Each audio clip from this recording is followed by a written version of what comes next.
मैं राष्ट्रपति जी के अभिभाषण पर धन्यवाद देने के लिए खड़ा हूं।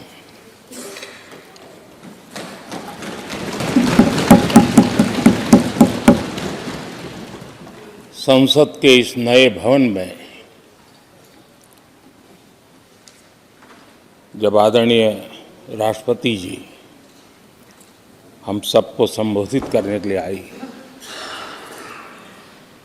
और जिस गौरव और सम्मान के साथ सेंगोल पूरे प्रोसेसन का नेतृत्व कर रहा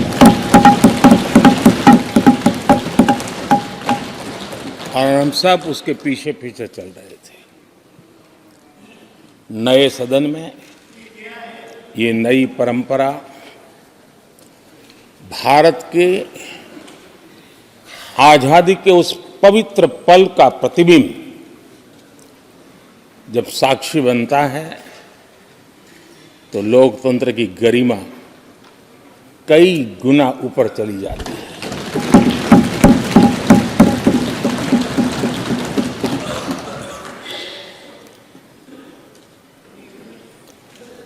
ये 75वां गणतंत्र दिवस,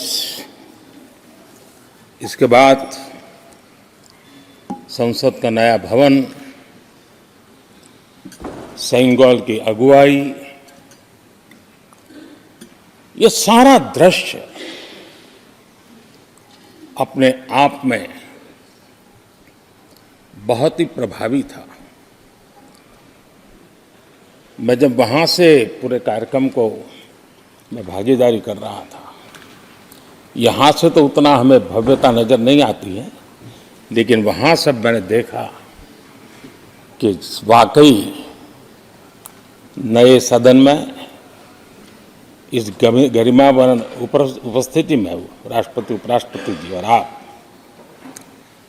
हम सब के मन को प्रभावित करने वाला वो दृश्य हमेशा हमेशा याद है।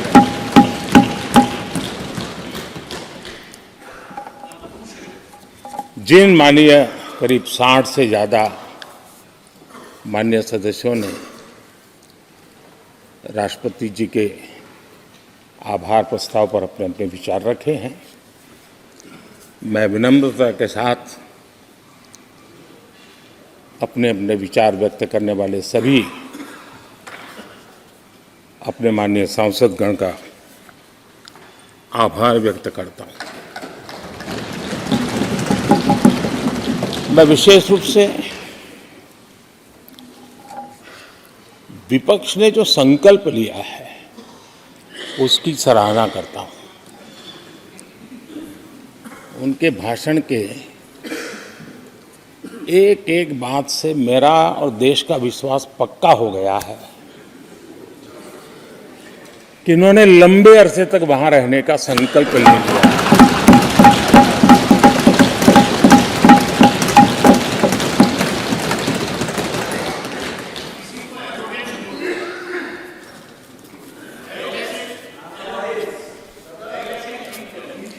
आप कई दशक तक जैसे यहां बैठे थे वैसे ही कई दशक तक वहां बैठने का आपका संकल्प, और जनता जनार्दन तो ईश्वर का रूप होती है, और आप लोग जिस प्रकार से इन दिनों मेहनत कर रहे हैं, मैं पक्का मानता हूं कि ईश्वर रूपी जनता जनार्दन आपको जरूर आशीर्वाद देगी और आप जिस ऊंचाई पे हैं उससे भी अधिक ऊंचाई पर जरूर पहुंचेंगे और अगले चुनाव में दर्शक दिशा में दिखेंगे।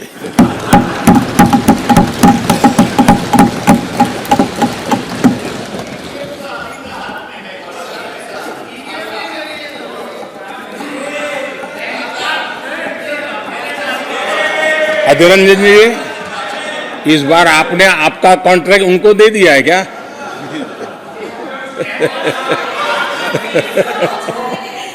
हमारे गीता में बोलते हैं कि अहंकार आपने इन्हीं चीजों को पहुंचाया है।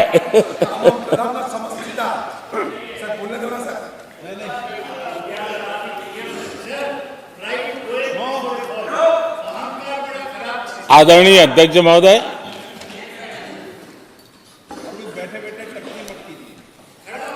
मैं देख रहा हूं कि आप में से बहुत लोग चुनाव लड़ने का हौसला भी खो चुके हैं। और मैंने सुना है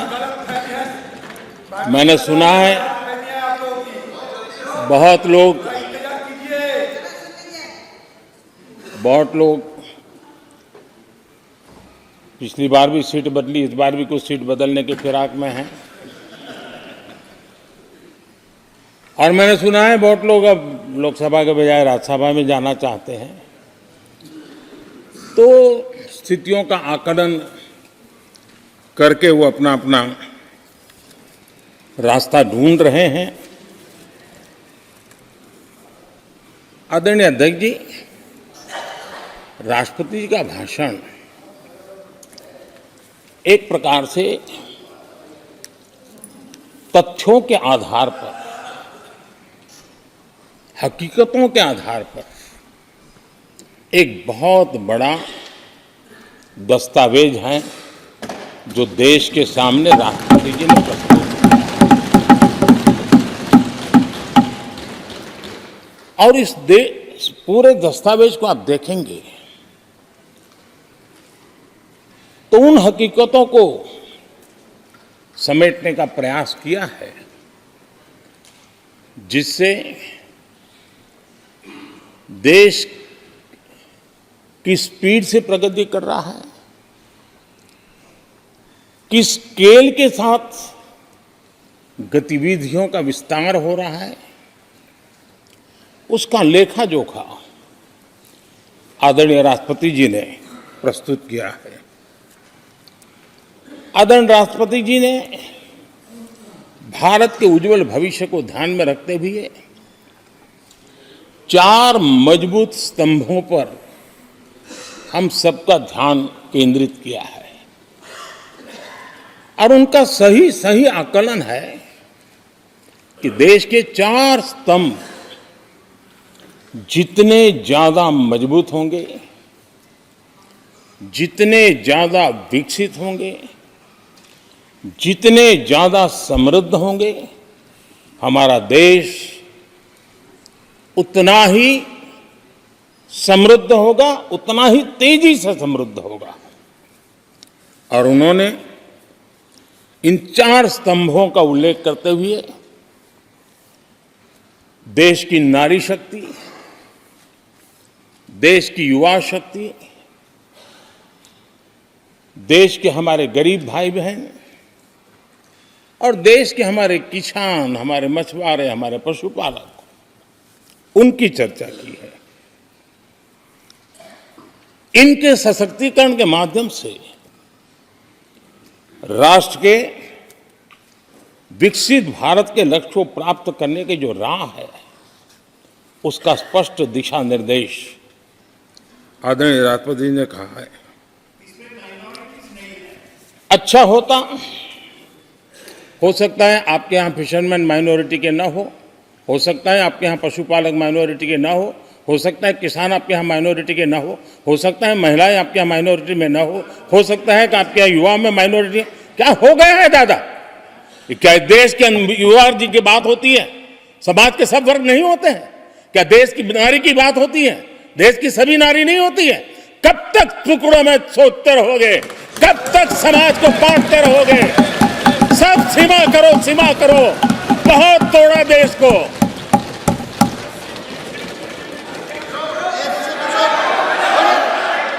आदरणीय अध्यक्ष जी, अच्छा होता कि जाते जाते तो कम से कम इस चर्चा के दरमियान कुछ सकारात्मक बातें होती, कुछ सकारात्मक सुझाव आते। लेकिन हर बार की तरह आप सब साथियों ने देश को बहुत निराश किया, क्योंकि आपकी सोच की मर्यादा देश समझ पा रहा है और उसको बार बार दर्द होता है कि ये दशा है इनकी सोचने की मर्यादा इतनी है। आदरणीय अध्यक्ष जी, नेता तो बदल गए लेकिन टेप रिकॉर्डर वही बज रही है, वही बातें, कोई नई बात आती नहीं और पुरानी ढपली और पुराना राग वही चलता रहता है आपका। चुनाव का वर्ष था, थोड़ी मेहनत करते, कुछ नया निकाल करके लाते, जनता को जरा संदेश दे पाते, उसमें भी फेल गए आप। चलिए ये भी मैं सिखाता हूं। आदरणीय अध्यक्ष जी, आज विपक्ष की जो हालत होगी ना, इसकी सबसे दोषी कांग्रेस पार्टी है।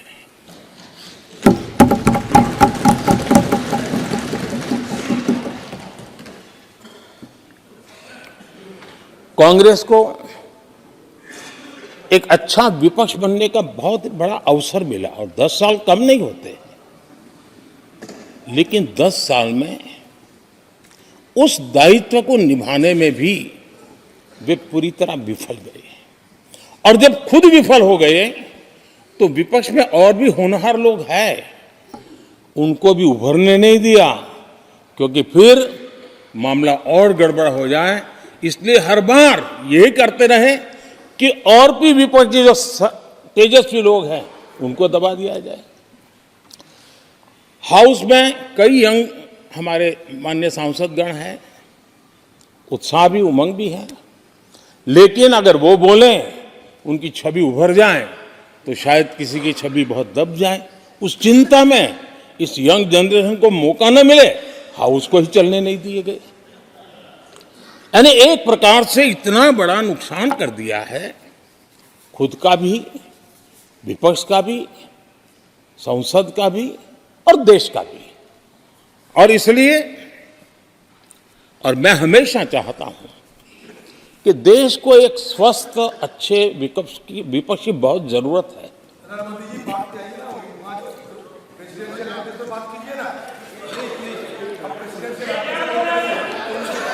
देश ने जितना परिवारवाद का खामियाजा उठाया है और उसका खामियाजा खुद कांग्रेस ने भी उठाया है। अब अधीर बाबू की हालत हम देख रहे हैं, वरना ये समय था संसद में रहने का, लेकिन परिवारवाद की सेवा तो करनी पड़ती है।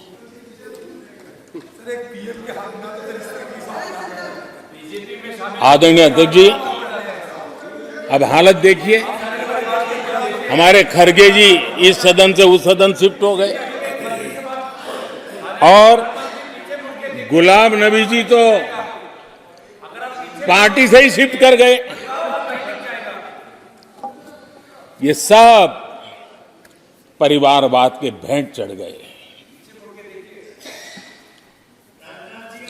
एक ही प्रोडक्ट बार बार लॉन्च करने के चक्कर में कांग्रेस की दुकान ताला लगने की नौबत आ गई है। अरे दुकान हम नहीं कह रहे, आप लोग कह रहे हैं। आप लोग कहते हैं दुकान खोलिए, सब जगह पे बोलते हैं, दुकान को ताला लगने की बात आई। दुकान बंद करने की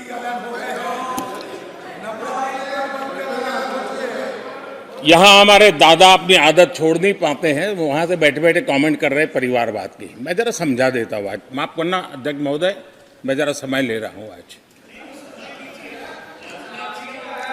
हम किस परिवारवाद की चर्चा करते हैं? अगर किसी परिवार में अपने बलबूते पर जन समर्थन से एक से अधिक अनेक लोग अगर राजनीतिक क्षेत्र में भी प्रगति करते हैं, उसको हमने कभी परिवारवाद नहीं कहा है। हम परिवारवाद की चर्चा वो करते हैं जो पार्टी परिवार चलाता है, जो पार्टी परिवार के लोगों को प्राथमिकता देती है, जो पार्टी के सारे निर्णय परिवार के लोग ही करते हैं, वो परिवारवाद है। न राजनाथ जी की कोई पॉलिटिकल पार्टी है, न अमित शाह की कोई पॉलिटिकल पार्टी है। और इसलिए जहां एक परिवार को पार्टियां लिखी जाती हैं, वो लोकतंत्र में उचित नहीं है। लोकतंत्र में एक परिवार के 10 लोग राजनीति में आए, कुछ बुरा नहीं है। हम तो चाहते हैं नौजवान लोग आए।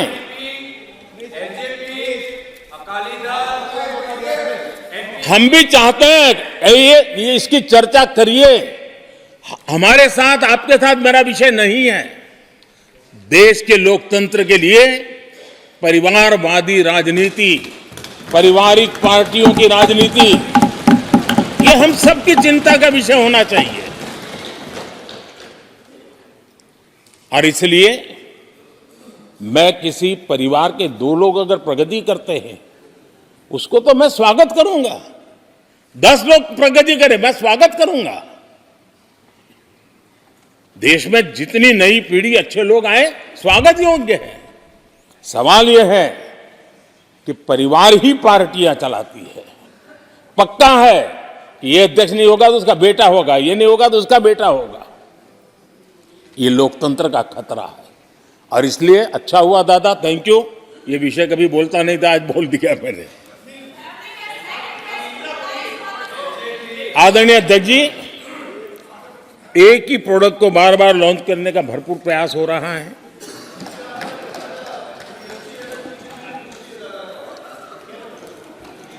आदरणीय अध्यक्ष जी, कांग्रेस एक परिवार में उलझ गई है।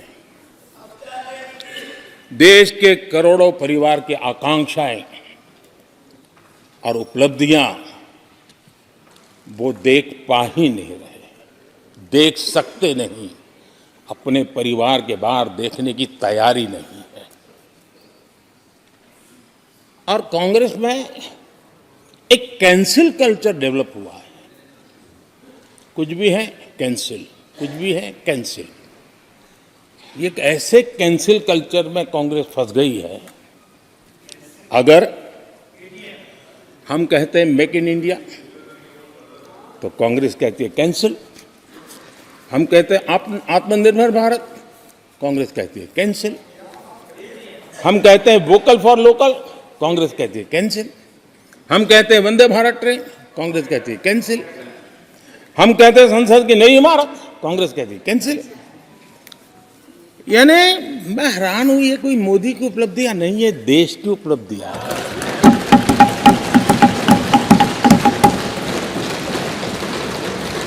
इतनी नफरत कब तक पाले रखोगे?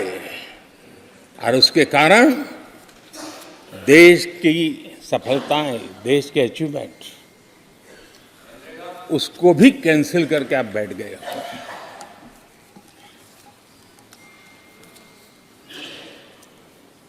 आदरणीय अध्यक्ष जी, राष्ट्रपति जी ने विकसित भारत के रोड मैप पर चर्चा करते हुए आर्थिक पहलुओं पर विस्तार से चर्चा की। अर्थव्यवस्था के मूलभूत जो आधार है, उसके की बारीकी से चर्चा की। और भारत की मजबूत अर्थव्यवस्था को आज पूरी दुनिया सराह रही है, पूरी दुनिया उससे प्रभावित है।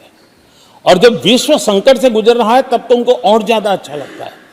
G20 समिट के अंदर सारे देश ने देखा है कि पूरा विश्व भारत के लिए क्या सोचता है, क्या कहता है, क्या आशा करता है।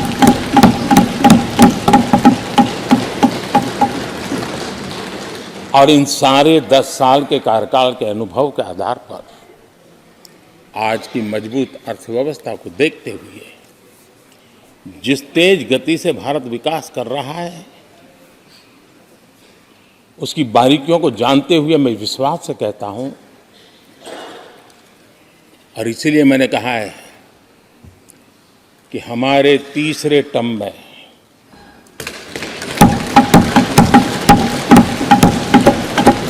भारत दुनिया की तीसरी बड़ी आर्थिक ताकत बनेगा।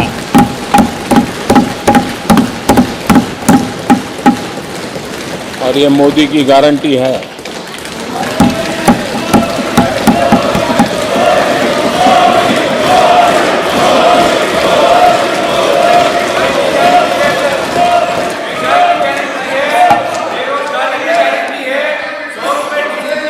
माननीय अध्यक्ष जी ने तो पहले मौका नहीं दिया था क्या? सबको मौका दिया है ना। हाँ,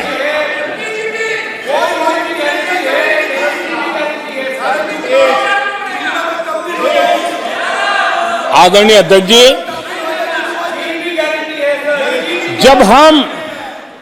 जब हम दुनिया की तीसरी बड़ी आर्थिक शक्ति बनकर के उभरेंगे कहते हैं, तो हमारे विपक्ष में बैठे कुछ साथी कैसा कुतर्क देते हैं। वो कहते हैं इसमें क्या है, ये तो अपने आप हो जाएगा। क्या कमाल है आप लोगों की। मोदी का क्या है, ये तो अपने आप हो जाएगी।